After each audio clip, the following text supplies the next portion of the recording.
back. Ladies and gentlemen, welcome back over here to the Hookin' channel, and we are back, boys. It has been a solid 5 months, I believe, since I've made my last YouTube video. And as you guys know, if you guys have been following the channel ever since I started this channel about 5 years ago, and I have never taken a break longer than about a month or two. So I've been really busy with work. I've been making a lot of money. I've been bartending actually at a golf course, so I've really been enjoying life. And I still live here in the Black Hills. I'm still living here with my girlfriend. And I was watching some of my old videos last night, and I realized I really miss filming YouTube videos. So I'm back, boys, and we are gonna grind this spring. I have a lot of good video ideas coming. We got turkey videos, we got fly fishing videos, we got pike videos, we got bass videos, we got everything coming. I got a bunch of ideas, and I'm super excited for this spring and summer. It's gonna be a fun one. I'm gonna bring the camera along as much as I can and film some more bangers for you guys, because I know some of you guys out there are missing the bangers. So today we are gonna be filming a video that I've actually wanted to film for quite a long time now. And as you guys know, I got into fly fishing not too long ago, about last year, maybe a little bit longer. But Brandon Sharkey from Rapid City here actually DM'd me a couple years ago and took me out, showed me the ropes, showed me how to fly fish, and I actually love it now. So I'm still on the beginner side, maybe the intermediate side, but I actually do know a lot of stuff, and I want to show you guys how I learned how to fly fish and what I know. So we're gonna go out to a little creek here, and I'm gonna show you guys a few tips and tricks on some fly fishing. So you guys stay tuned.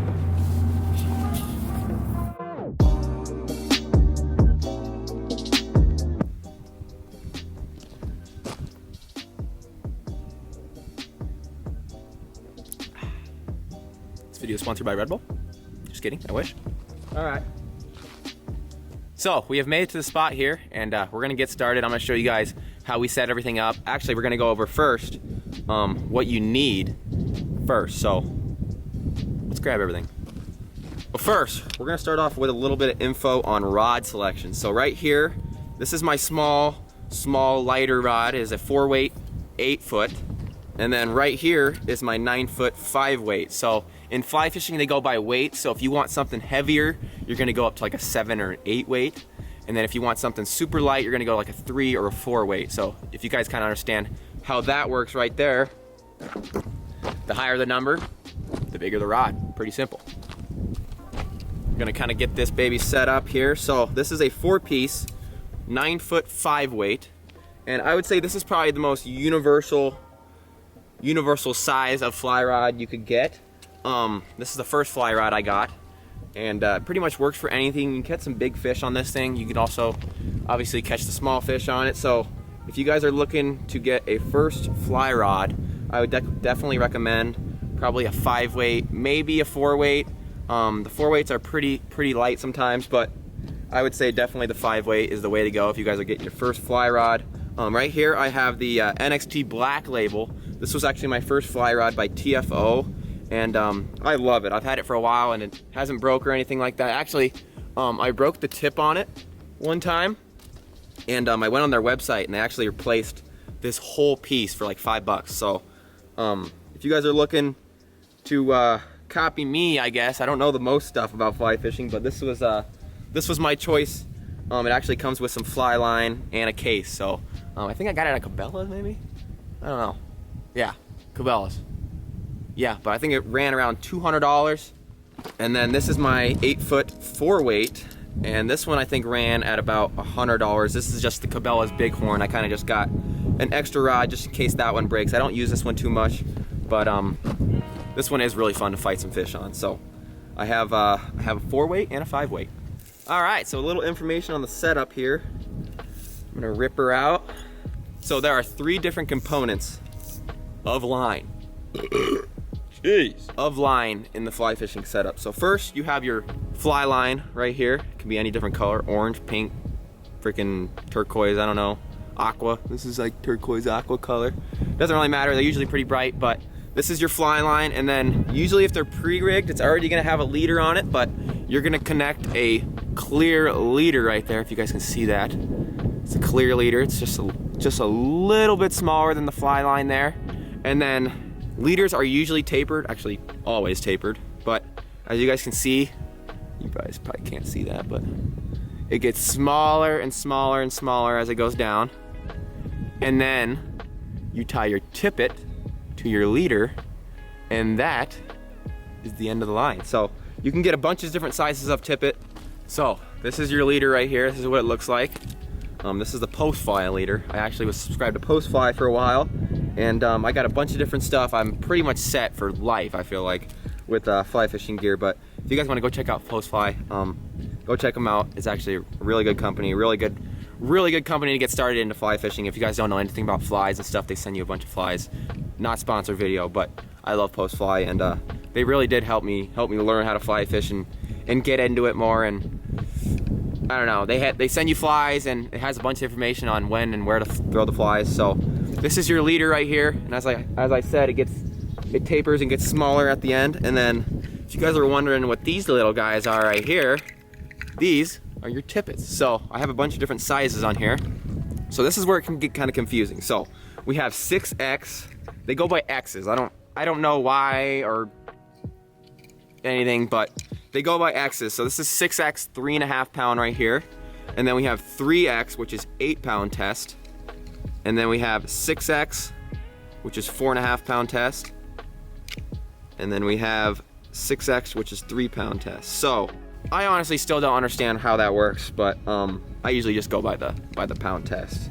I usually don't look at the X. I just go for the poundage. So this is your tippet right here. You can get all different sizes. You can get 1-pound tippet. You can get 8-pound tippet if you want. But I usually stick around 2.5 to 4.5 pound tippet when I'm fishing for trout here in the Black Hills, because they don't get massive, but you can catch some pretty big fish over here. So I would say if you guys are looking to get a pretty universal size tippet, I would probably go with some 6X, 4.5 pound probably is a good go-to. It's getting a little sketchy when you get down to like the 3.5 pound or even lighter than that. So yeah, that is your tippet. Now, like I said, I'm not really an expert at fly fishing by any means, so I'm not really going to go into detail on knot tying. You guys can look up some other YouTube videos on knot tying. I am not a very good knot tyer at fly fishing yet. I'm still learning, so I'm not going to give too many tips on that. I'm sure there's plenty of other videos on YouTube. I'm actually still watching YouTube videos on how to tie knots, surprisingly, but it's tough. It's the hardest part of fly fishing, I think, is tying a good knot and a trustable knot. So we're gonna get this rigged up here, and I'll show you guys what the rig looks like when we're ready to go. You're gonna want about 2 feet of tippet connected to your leader right here. Now we're gonna talk about probably what most people say is the hardest part about fly fishing is fly selection. Now, I don't know much about fly selection. I've kind of had it easy with post fly. Obviously, they pick them for you and stuff like that. But you can go on the internet and look up in your area what flies are hatching, and that's kind of the easiest way to find out what flies are going to be working in your area at that time of the year. Now, there's a few different ways you can throw the fly or rig the fly. You can do a double drop nymph. You can do a dry drop, which is a dry fly on the top, which floats, and then you can have a drop nymph below it. My go-to, or the beginner go-to, I would say, would be a double drop nymph with a little bobber on top. And you want to tie your first fly with about, I would say, 6 inches to a foot, depending on what your preference is or how deep of water you're fishing. But you want about 8 to 10 inches of slack after you tie that first fly on there.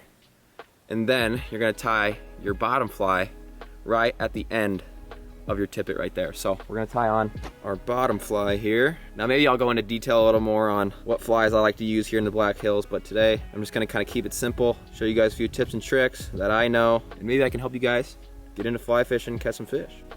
And you can fly fish literally for anything, really. You don't have to fly fish. Fly fishing is not just for trout. You can fly fish for bluegill. I mean, it's so much fun. You can really catch any fish on the fly. Now, it is a process. You got to be patient with fly fishing. You have to be very patient with fly fishing. So here we go. We got our double drop nymph rigged up here. Now right here, you have your little strike indicator, bobber, whatever you want to call it right here. Makes it easy when you're fishing some current and you can't really tell if you have a bite. This helps a lot.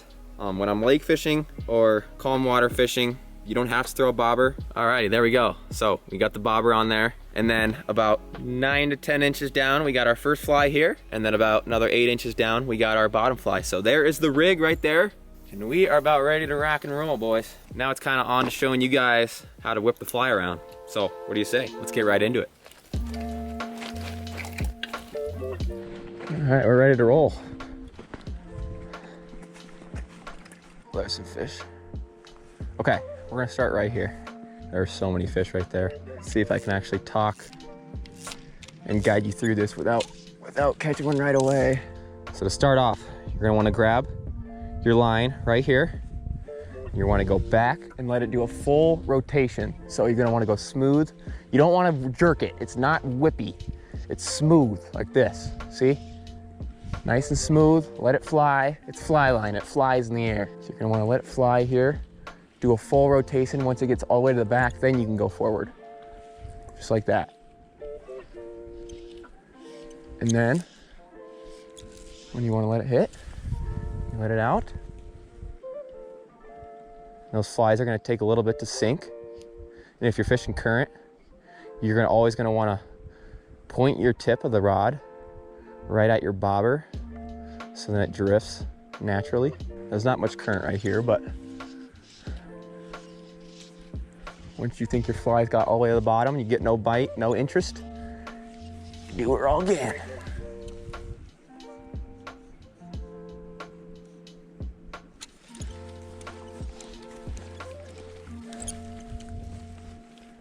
Watch, we're gonna get one right here. There it is, got him.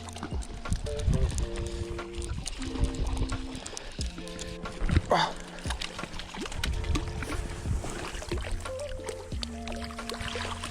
Boom. And there we go. First one of the day here. That's a decent one. Look at that, first fish of the day, little rainbow.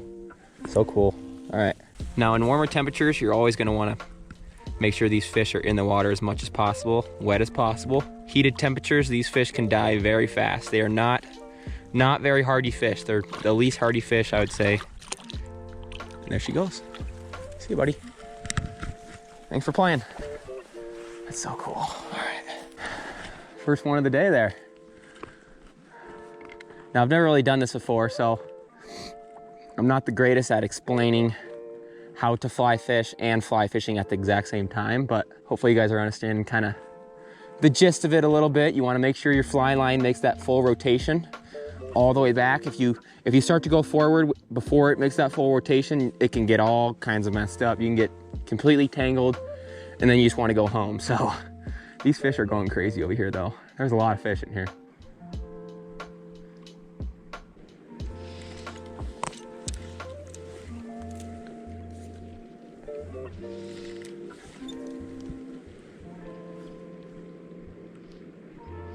Oh yeah, that's a good cast.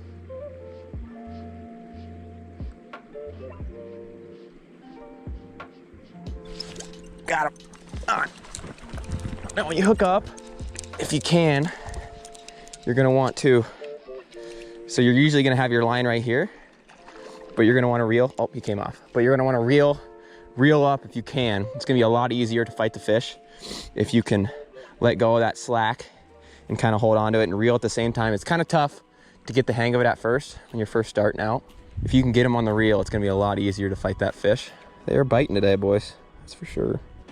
This is pretty sweet right here, look at this.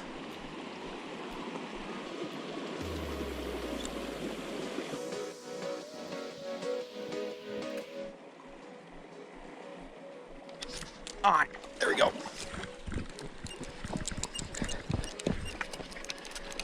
This might be a decent one, actually. We're hooked up. Oh yeah, that's a good one. Throw the net down, reel up all that slack. Now you just fight them. All right, there goes this school.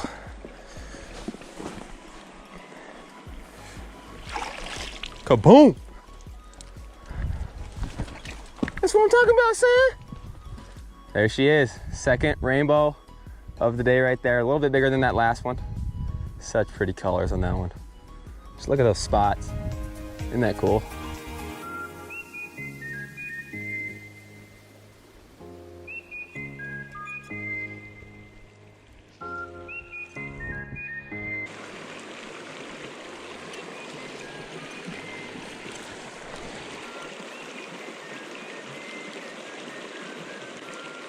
What the heck?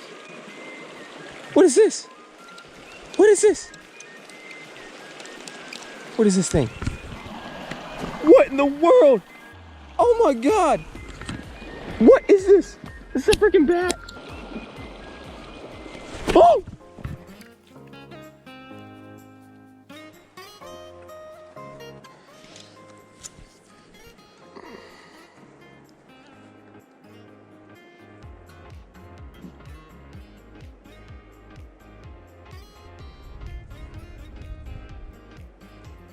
Come on, one's got.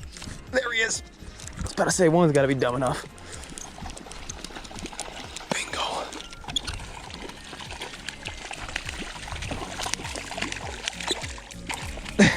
Boom, there we go. Finally. Let's get Buddy right back in. And there he goes. Yes, sir. Like the cut, G. And just like that, Hookin is back on the YouTube grind. I'm back, boys, finally.